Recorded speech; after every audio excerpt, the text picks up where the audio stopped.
Hey, comic book fans, welcome back to Comic Book Corner 2.0. And fans, you're with me, Mike Spider Slayer, back at 100%. That's right, guys. I can finally talk without having any type of pain. I can move my mouth, do all kinds of crazy things, and it doesn't hurt. So I'm so happy to be 100% back and getting back into the swing of things and get something accomplished here, right? All right, so we're getting ready to start another countdown. We are on countdown episode number 56. We have 13 comics to talk about today, no digital comics, and let's get started with it, shall we? All right, here we go. Number 13. Womp, womp, womp, womp, womp, womp. Yeah. Unfortunately, it was Harley Quinn issue number 5. And you know what? When I read at the end of issue number 4, and I saw this guy. He made me laugh, but however, I was very not excited for the story that was coming up. I was actually not looking forward to it, and when I read this, all my worst nightmares came true on what this was going to be about. And um, unfortunately, I think the artwork changed a little bit in this as well. I didn't think the artwork was as solid as it usually could be. It wasn't horrible. I just thought at times I thought it could be better. It was real inky at times, and just I don't know. It seemed like it could be better. And there were certain scenes on here that I really didn't care for. Basically, what happens is we got this old man on a scooter. I forgot his name. His name is Cy or something like that. And he has this mission to have Harley Quinn go after all these old enemies of his. And all these guys seem to be like really old and don't uh, really do anything anymore. Well, at least the first guy she killed didn't. And I just found myself disinterested in the whole thing.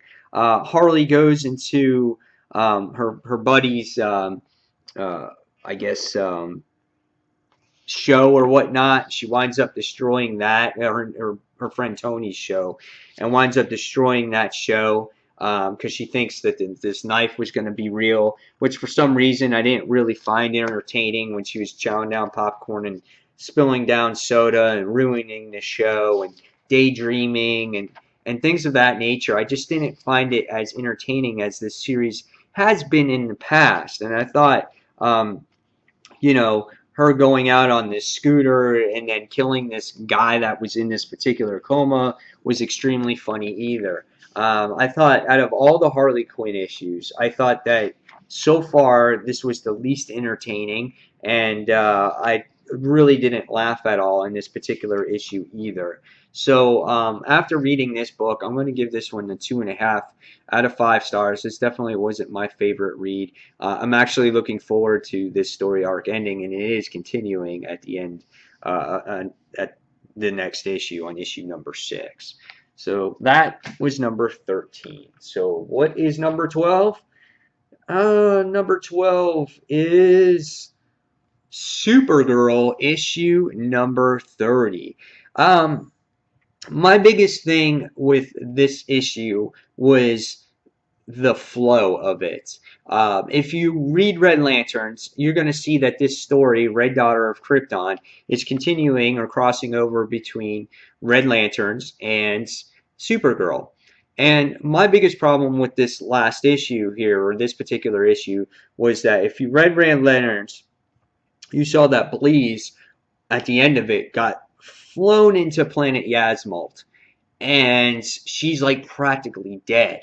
Okay, the next thing you see is that in this issue, it opens up to this crazy planet, Planet Grax, I think it is, and there's all this crazy action and destruction, and Kara's just defeating these weird creatures. I think they're known as the Demorians, and Zalix and Zox are sitting there, talking with her and just going to battle with her, and it's like almost too much. And you're like, okay, well, what's all this about? What's going on?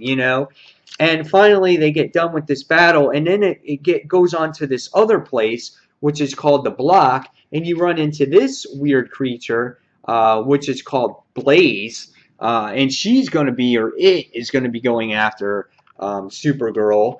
And finally they mentioned Blaze in here for like a panel, and I just thought that this issue's flow was just so off. You see what happened to Kara when she was in the lake, and her past, and I found myself not caring about that.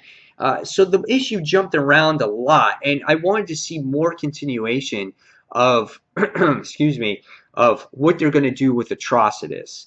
Not jump around to Supergirl's past issues and all this other stuff with these other aliens and things of that nature. I wanted to see more of how they're going to deal with Atrocitus, how they're going to help Belize, how they're going to get Rancor back, and things of that nature. I don't care about this. And I understand it's a Supergirl book, but right now she's a Red Lantern, and she needs to do Red Lantern things and go along with their story, because the Red Lanterns is a really good book, and I don't want her ruining it. But after reading this, it wasn't like horrible. I gave it a 3 out of 5, but it wasn't the best either. All right, so moving on. We're going to go on to number 11. Number 11 was Amazing X-Men, issue number 6. Family Feud. Hey, Family Feud. Ding. Best answer 100 questions. Did you guys watch that ever? That game show? Do you even know what I'm talking about? No? Okay, first thing I noticed about this issue was we got a new penciler on here. Ed McGuinness no longer on it. And I wasn't a huge fan of the particular art in this particular issue. It's very blotchy ink. Didn't like the way it looked. It's not as clean or as visually stunning to look at. It just seemed all bulky. So I didn't like that. And I didn't care for this issue either, because basically it has Nightcrawler confronting Azazel again already, and his mom, which is Mystique. And they're supposed to have honor in his party, and he's nowhere to, a party in his honor, and he's nowhere to be found in here. And when I was reading it, I just was like, okay, really, let's move on. Let's move on. This is a new All in the Family Part 1 type of thing. And it's like, is this what the story, is this what the series is going to be about? Again, I don't see Iceman. I don't see Firestar. Here's what I see from them. And if she's not going to be focused in this book like I thought she was going to be, or they're not going to be somewhat of a team like that, I don't know if I'm going to be reading this book this much longer, because I really didn't care for what was going on in with Nightcrawler in here. I wanted to see more of the team aspect, not so much focused on him and what's going on with him. He just has his own book. Now I don't know if this continued in Nightcrawler issue 1, and this is continuing off of that. But I really want to see this style of this book go somewhere else, more with other teammates that we haven't seen in a long time, like Firestar. So hopefully it moves forward. It was an okay issue, and I'm going to give it a 3 out of 5. All right. So moving on, we go on to top 10. And number 10 was Nova, issue number 16. I'm happy that this story arc is over. I found that I want my artist back on this book, which is Paco Mandina. I think he does a very good job. The artist that was filling in here I thought was okay. I thought he's a similar art style, but not the same. I noticed the differences in here in this art. And you get to see the battle between, I think the guy's name was Skarn or whatnot. Yeah, his name is Skarn, and he's going after, Nova's going after him to stop him using these weapons that are made for Harold. And you get to see some pretty good action sequences in here, good paneling, whatnot, nice colors, bright colors in here. But the battle was just all one-sided, and you would think Skarn with these Herald-like weapons would put up a little bit more of a fight, and you didn't see that. You see Nova unleash everything, all his anger with that is built up inside of him, his emotional anger, based off of this school bully that he deals with all the time. And you see that he takes that out on this supervillain, which I thought was, I don't know if that was the right time to use that. We see that he gets rid of the weapon, and Beta Ray Bill's got to go into the sun and try to find the weapon. You get to see Nova go against this, find this bounty hunter and turn in Skarn or whatnot, and try to get the new Nova helmet. And the thing that I got out of this issue the most, and this is what I focus the most on Nova, is what happens at home. I think that's what touches a reader the most if you read this book, because you care for Sam Alexander as the person, I think, more. And what happens when he goes home is that he's been gone for so long that there's an eviction notice at his house. And he hasn't been home, so his mom probably had to been home to take care of his baby sister. And now they're evicted from their house. So how is he going to be affected in his home life? And that's what made this a better issue in the end, was what happened here. Because I always find myself very interested in what happens with Sam Alexander at home and how he deals with life as a cosmic being, but yet as life as a young boy at home, because he's got those responsibilities. So after reading this, I'm going to give it an average grade as well. I'm going to give it a 3 out of 5. All right, so moving on, we're going to go on to number 9. And number 9 was Deadpool versus Carnage issue number 2. I picked up issue 1. I read that, and now I read issue 2. And, you know, for what it's worth, it's okay. It's not a horrible series. But after reading issue number 2, I find myself having it getting old already, because they already fought in issue 1, or they already fought, and what happens is Venom escapes, or Carnage escapes after going through this lengthy little battle in the beginning here. And I thought the funny thing is that Deadpool goes to his weapons cache or whatever, his storage unit, to get his weapons, and it's been auctioned off. So he finds this guy that's kind of like this fan of him, and he's this big overweight guy that's wearing all his stuff. And, you know, he's like his true calling, or his true fan or whatnot. And what happens at the end of this particular issue is that Deadpool comes back, and they're getting ready for round number 2, which is right here. So already we're into the second issue, and we're going into, you know, round number 2. Now, fighting and action is all cool, but I like plot, and that's what this story is lacking, is very little plot. You had Deadpool watch TV that he had to go find Carnage and kill him. That's basically what this issue is about. They fight each other. Deadpool finds this guy that took all his weapons. He's got his weapons, and now they're fighting again. I like the artwork in here. I thought the artwork is done very well. I like the way Carnage is drawn here. I like when he's drawn this way. You can do so much more with his artwork, with his exaggeration, with his weapons, and how his symbiote fluctuates. So that's why I like that. However, the story does kind of lack. You know, but what Deadpool's story really, you know, is amazing, I think. I mean, that's my opinion, at least these days, when it comes to Deadpool. You know, so in the end, same thing. I'm going to give this book a 3 out of 5. And I will read number 3, by the way. All right, so going on, we're going to go on to number 8. And I think number 8, I think we're on number 8, right? 2, 3, 4, 5.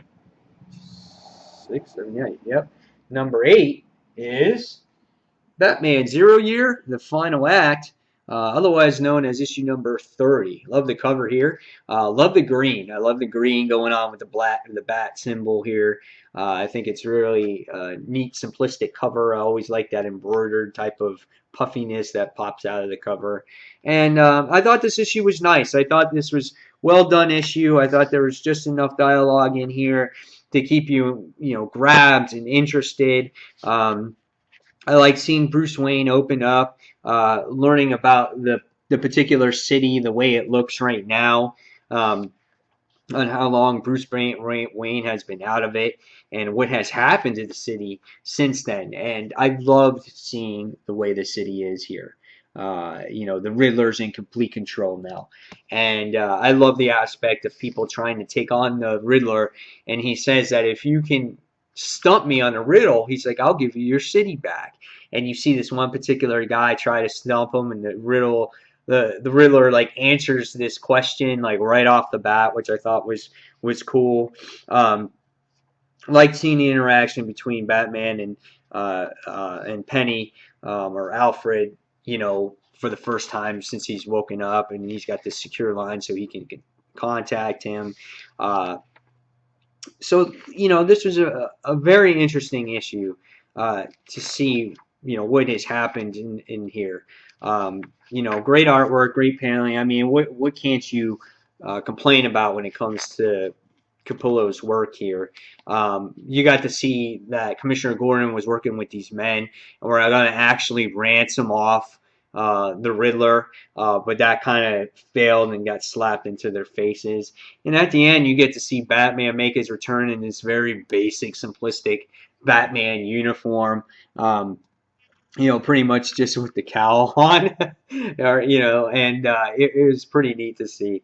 And he gets reunited with Commissioner Gordon. Again, I like seeing how the city became after all this time, and how the Riddler rules it now, and it's been overgrown, and things like that. So this was okay. This was for me. This was better than what I was reading in the last issues, and hopefully it progresses now as the story moves forward. And I'm going to give this one a 3.5 out of 5 stars. All right, so we're going to go on. We're going to go on to number 7. And number 7 was Forever Evil Justice League, issue number 29. This is the last part to the Forever Evil tie-in when it comes to the Justice League. I thought it was a solid issue. If you like the Metal Men, you might like this a little bit more. If you're not a fan of the Metal Men, you might like it a little less. But you get to see the Metal Men come back, and you don't have a choice while you're reading this. And they actually come back with Cyborg. And if you haven't been reading, Cyborg is new and improved. He's been rebuilt since his separation from Grid. And we get to see that these guys, you get to see a little bit of a backstory now on what has happened with Cyborg if you have not been keeping up with this story.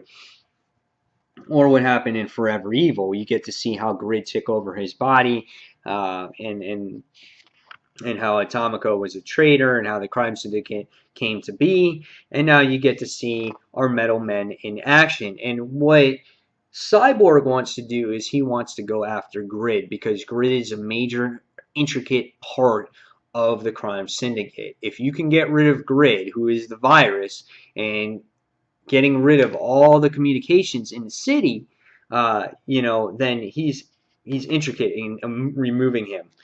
So what happens is you get to see a battle take place between the Metal Men and Grid at first. And what Grid has never felt before is any kind of emotions. And he found that really fascinating, that these Metal Men could actually feel like they have a heart, and they care, and they love, and fear, and all those things. He found it very intriguing.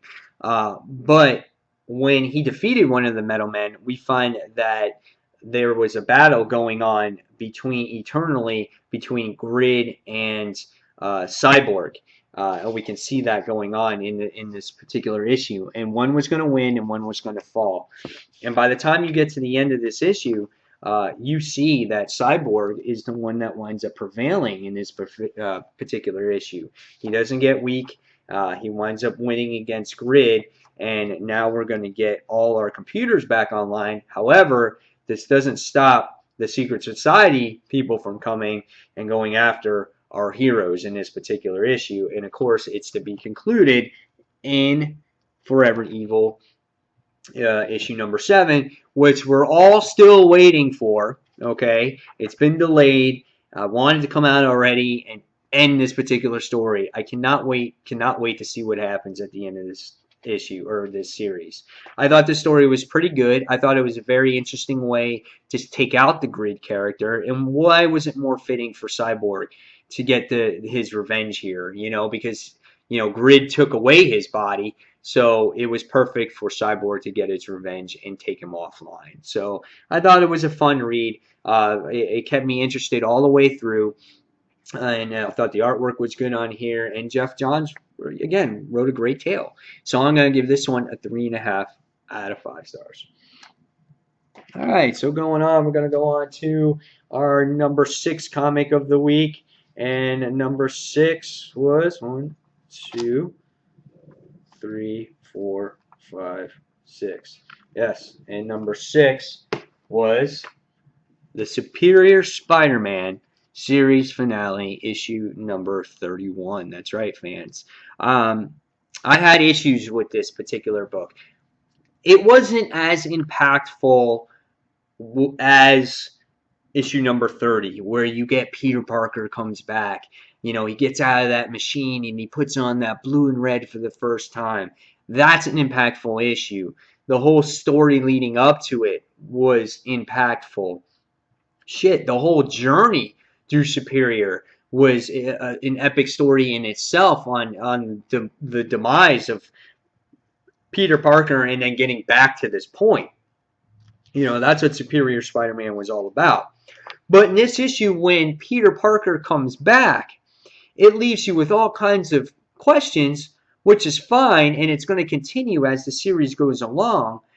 But I just felt it was rushed. You got this huge book that you can tell a huge story and take your time with.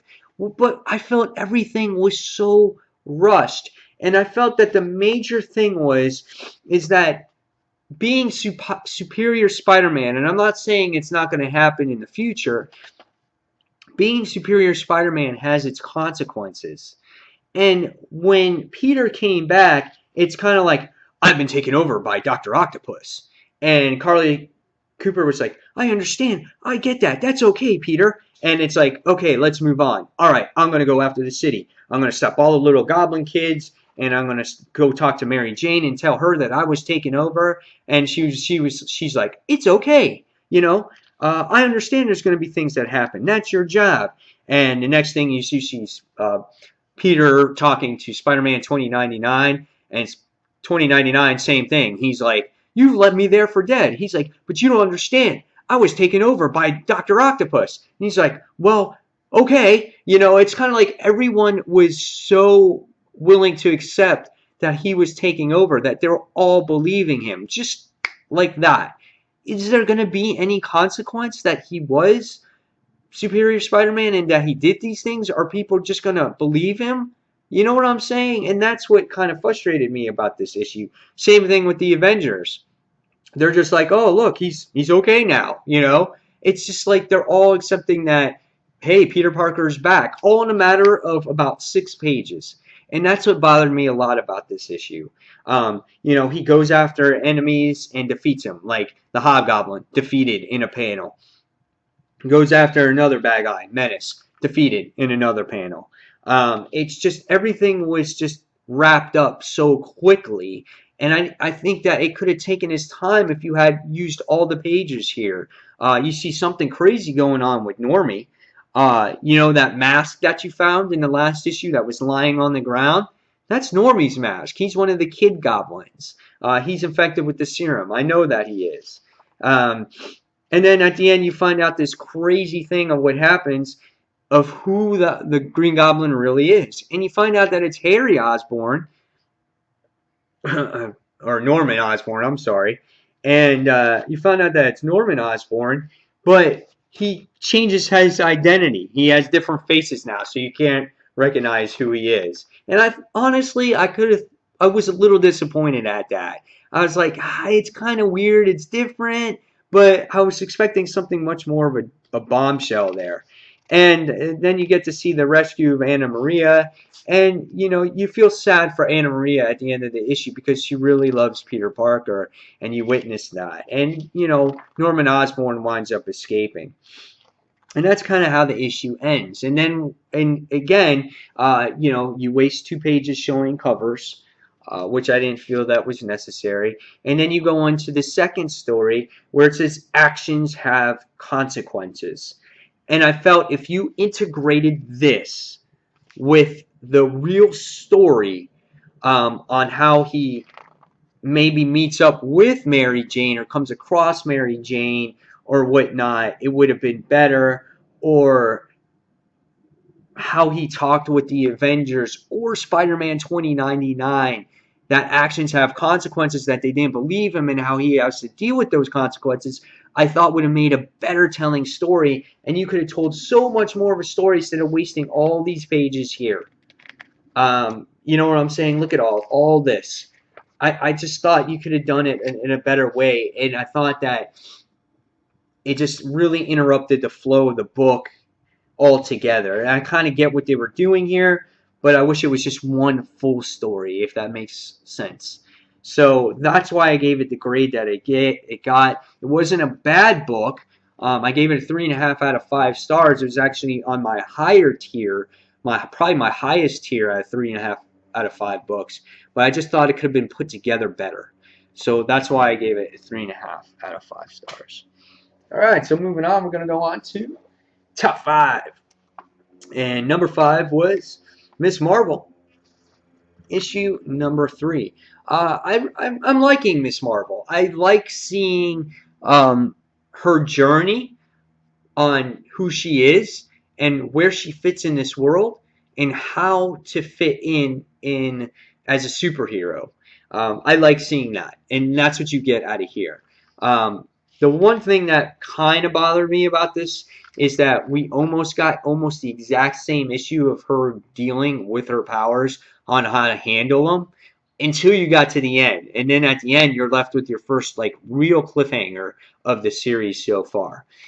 In the issue, you get to see Carmilla deal with her problems of being grounded and going to school and coming right back home and trying to deal with her friends on how to deal with certain situations. You know, and you get to see her experiment with her powers on how to handle them again. And she finds out that, you know, she can grow that hand where she can make it really small or really big. And not only can she do that with her hand now, but now she finds out that she can grow into astronomical sizes. So she's more like a shapeshifter, which I think is really neat. You know, she gets in trouble with school, she gets detention. So the struggling of her being a teen and dealing with these powers is tough for her. And, you know, but by the time I got to the end of this issue, I was like, okay, I'm looking for something different here. I'm looking for something a little bit more. The art style is always very distinctive here in this book, and I've gotten used to it now. It's still not my favorite. However, I think it fits the series, and I've gotten used to it because it's a very different type of art style for a very different type of character. So as she's going to go to this Quickie Mart or whatever it's called, her friend Bruno to talk to her, she finds out there's this fake armed robbery going on. But what happens is it winds up going all wrong. And she thinks it's something that's major that's happening. So she turns into her superhero self, Miss Marvel, and she tries to do the right thing by saving the day. And she turns into Miss Marvel, gets kind of huge, turns up that gets a huge fist going on, and she winds up capturing the bad guy. And on an accident, she winds up getting shot, and you're just kind of like, oh wow, well, what's going to happen? How did she deal with a gun wounds? Now we haven't seen that yet, and are they going to figure out who she is? How are the ambulance or the medics, or how are they going to deal with her? And this is a big deal for her. So you know, that's what I like about this series. I like the journey that she's going through, and eventually I can't wait to see how this character grows in this universe. And that's what I like about it, the character development. And hopefully, you know, the pace picks up a little bit more, but I like this book, and I'm going to give it a 4 out of 5 stars. All right, so moving on, we're going to go on to number 4. And number 4 was Godstorm, issue number 1. This is the second volume for Godstorm. This is known as Hercules Pain. That's right. This is an introduction to this volume. This book is written by Patrick Shan. The artwork in here is done by AC Soro, and I think that the artwork is nice in here. It might be a little bit sketchy at times for my taste. However, there was nothing spectacular also to look at either, because everything that happens in here is not any way, shape, or form supernatural or whatnot. It's just basically police shooting at bad guys and just people talking. That's pretty much what this issue was about. But there's a whole bunch of things to come with this series. And first off, you get to see a brother. I think his name was is it Andre. I think it is. Um, I'm pretty sure. Yeah, his name is Andre, and the guy's a gangbanger. I mean, he's part of a he's part of this gang, and his brother is a cop, and and it's just they don't mesh well together because he knows his brother deep down inside is in trouble. He knows that his brother's a cop, and he tries to keep their distance. And his brother just gets promoted as a lieutenant or whatnot, and and he's telling his brother, stay away. I got mom taken care of. And he's like, I'm going to do what I want to do. Don't tell me what to do. So you get an introduction of Andre. Now, now you get an introduction in this issue with Mr. Taylor, who is our crime boss. And in this issue, you get to see that he's going to a new part of LA, and he wants to expand this crime scene or his crime lord or whatever. He wants to expand it out to LA. And what happens is it has to do with Andre's people. Um, and the weird thing in this issue is that when you see Taylor get introduced here, and him threatening one of his own people in the issue, you see this mysterious woman in the background that's like hypnotizing him, which is pretty weird. But anyway, Andre has to go out, and he goes with his gangbang friends, and he's meeting up with a representative of Taylor, Mr. Taylor, and he's giving him a proposal to be part of the gang and to patrol this section. And then all of a sudden the police come, and the police start shooting out, and there's this all this gunfire goes on. There's this firefight that happens, and we find out that Andre's brother Calvin winds up getting shot, and he winds up getting killed. And that's how the issue ends. And then in the next issue, you get to see how this affects Andre. So I thought this was a well done issue, well written issue. I thought that it was a great introduction to our main character, Andre, here, and to the main crime lord boss, Tom Taylor, and how Andre lost his brother and what his drive is going to be, I guess, to be, I think, a good guy. So this will be interesting to see. I really enjoyed the issue, and I'm going to give this a 4 out of 5 stars. And Patrick Shan did a nice job in writing this issue and introducing these characters. All right, so going on to top three. Top three, number 3, Batman Eternal number 2. Yeah, that's right, everybody. Batman Eternal issue number 1 got number 1 for me last week. This week it continues off, and we get to see Commissioner Gordon. He gets arrested this time. It was nice to see that the Bat family gets the word of what happened to Commissioner Gordon, and Barbara Gordon. I would have think gets affected the most out of anybody in this particular issue. And you get to see Batman feels that Commissioner Gordon is innocent. And Commissioner Gordon has doubts on himself. He feels that he's getting older. He feels that maybe I shouldn't have fired that gun. I don't know what I was seeing. Maybe I was hallucinating. So all kinds of things going on. But in this issue, you find that there's a mysterious man that's behind everything that's going on. You get introduced to this character right here, which is Blackfire. That's what was said. And then you get to see the appearance of Catwoman in this issue as well. And she's being her flirtatious self, trying to hook up with Bruce Wayne as well. And after doing some digging and some research, I think Batman found out who our guy is, our main man here, and that is Carmen Falcone. Is that how you say his name? So yeah, and then Selena was just sitting there like shocked, and she couldn't believe it. So yeah, so kind of a bombshell for longtime Batman fans of who this villain is here in this particular series. I thought this was a well-written issue, especially for issue number 2. I love seeing all the different characters in this book and seeing how they reacted to Commissioner Gordon's arrest. Love seeing that, and I can't wait to see actually how he gets out of jail. And again, I am anxiously awaiting to see the quality of this book, how long it's going to continue to be such a really well written book, or before people get bored of it because it comes out weekly. But as of right now, I really enjoyed it, and I'm giving this a solid 4 out of 5 stars. All right, so going on to number 2. What was number 2 this week, and what was number 1? Number 2 was Transformers. Issue number 1, Dawn of the Autobots, otherwise known as Windblade. Yeah. Yeah, the Transformers just came off of a huge story arc.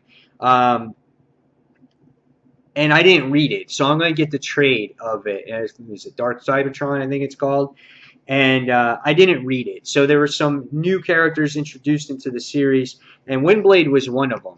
She's really not that old of a character. Looks like Metroplex has a real part to play in the Transformers universe right now. He is the major city that's on Cybertron, and that's keeping Cybertron going. But he's malfunctioning at this time. We witnessed that Optimus Prime is, yes, the Autobot commander, but Megatron now is no longer Decepticon leader. He is part of the Autobots. And then, of course, we get introduced to our new character here, which is Windblade.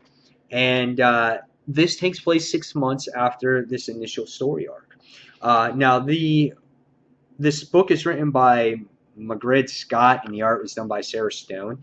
And this art has like a painted feel to it, but it's done well, and it's not overwhelming. I think it was very nice. I thought it was very well done over here. It still keeps facial expressions going on. It has a really distinctive feel. Here's what Starscream looks like right now. He is the ruler of, I guess, Cybertron right now, if I'm not correct here. But yeah, this was a really nice book to look at, really different, and I really enjoyed this story. Windblade is a character that takes care of these titans. She's not Cybertronian. She is her own type of species of, I want to say, changer or whatnot. And I forgot what they called it when I read the issue. But she takes care of what are called titans. And Metroplex is a titan. And she witnesses that there's something wrong with Metroplex and that she has to fix him in this issue. And she also is trying to figure out what is wrong with Starscream, why he's so bad. So you see her go through the bar, and you come across different types of Decepticons and Autobots, and you come across Blur, Slug, one of the Dinobots and whatnot, and you get to see them have drinks. And again, as the drinks hit themselves, you get to see that that she finds out more information about about Starscream. And in the issue, you get to learn about her species. Her species again is called Caminus, and she's just created through the universe as sparks. So she's not true Cybertronian, but she's a type of transformer, and she's been put on the planet to help the Titan.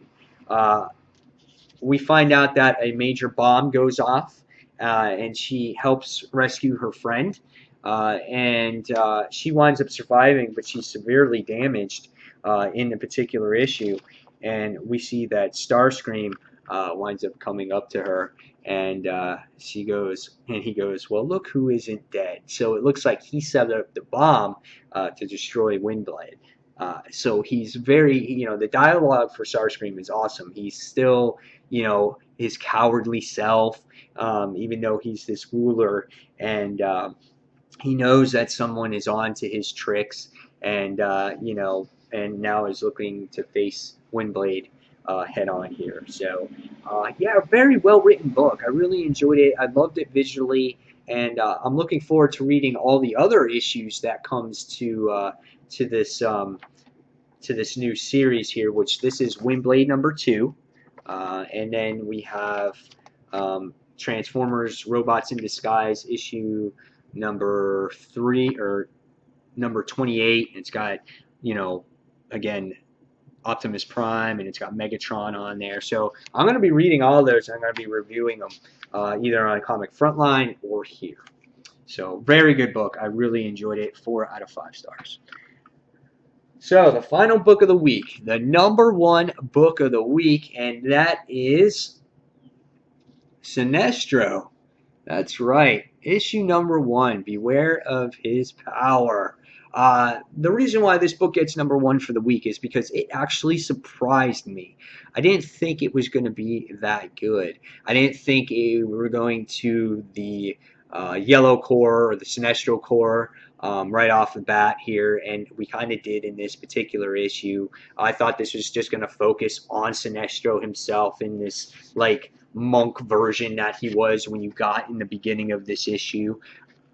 I didn't think he was actually going to get converted. I thought this is what we were going to see each and every issue. Him on some different planet fighting some weird creatures, not using his yellow ring or whatnot. And I got what I wanted out of this issue. You get to see him do all that stuff. He was actually preparing to die in this particular part, in this series. And Cullen Bunn was the writer here, and I really enjoyed his writing in this book. And the artwork was done very well as also. I'm trying to figure out who did the writing in this, or I'm sorry, the art. Dale Inglesham. So, yeah, very well done here. But you get to see Lissa Dark come and put thoughts into Sinestro's mind, and she's telling him everything about what's going on with Arkillo, what's going on with the Corps, how he's careless, how he's recruiting everybody. And at first he's not persuaded, but when he's persuaded is when she finds out that the book is, first of all, the book is integrated within her skin, which I thought was very, very interesting. And the art was so creepy at times, and this was just awesome right here. And she finds out that some of his Sinestro's home people were alive, and he's just like, "What? Are you kidding me?" And so right away he felt fever again, and his ring wound up starting to get charged, and he wound up getting fully charged through Lissa Dark, and I thought it was fantastic. And right away he set forth on this mission to find the people of his planet. And towards the end of this issue, he winds up finding a couple people, as far as I know, and then he winds up confronting Arkillo again. He winds up seeing him again and some of the Corps, and then at the end of the issue, it's left with a cliffhanger with his daughter, and you're just like, oh no, I can't believe that he's holding her hostage like that. So yeah, and I was just shocked. So I was like, wow, what a great ending and a great overall story here. I thought this was a very well done issue. Totally shocked me in every level. Did I think it was perfect? No, I didn't think there was a perfect book this week for me. I'm giving it a 4.5 out of 5 stars, but still really well done. I can't wait to see what Sinestro is going to do here.